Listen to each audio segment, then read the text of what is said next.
지난해 11월 발생한 포항 지진은 여전히 현재 진행형입니다.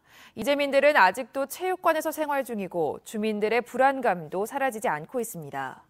이런 상황에서 우리보다 더 큰 지진 피해를 입고도 단순한 복구를 넘어 도시 부흥에 초점을 맞춰 도시를 재건한 일본 고베의 사례는 배울 점이 많아 보입니다. 이규설 기자가 취재했습니다.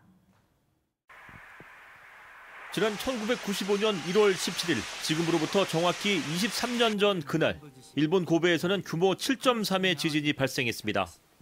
6천여 명이 숨지고 주택 10만 채 이상이 파손됐습니다. 고베시는 어떻게 대지진의 아픔을 딛고 안전하고 활기찬 지금의 모습으로 거듭날 수 있었을까요? 주목할 점은 고베시는 지진 직후 마냥 정부의 지원을 기다리지 않고 법률적인 근거가 없는 상황에서도 독자적인 부흥 계획을 수립해 시행했다는 사실입니다.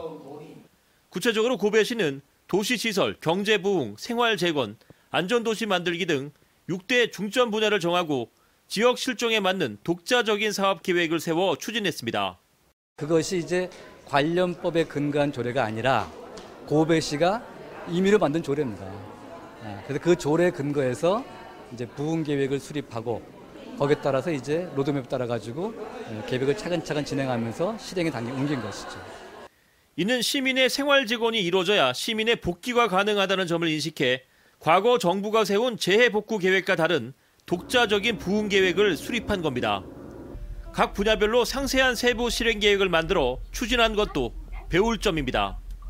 예를 들면 고베시는 민간주택 조기 재건 사업을 추진하면서 법률적인 지원뿐만 아니라 민간 기업과 연계해 다양한 건축 정보를 제공하기도 했습니다. 1995년 지진 발생 이후에 10년짜리 부흥계획 프로그램을 세워 실천하고 10년째인 2005년에는 계획 이행 여부를 상세히 점검한 뒤 다시 계획을 세워 남은 문제 해결에 나서고 있습니다.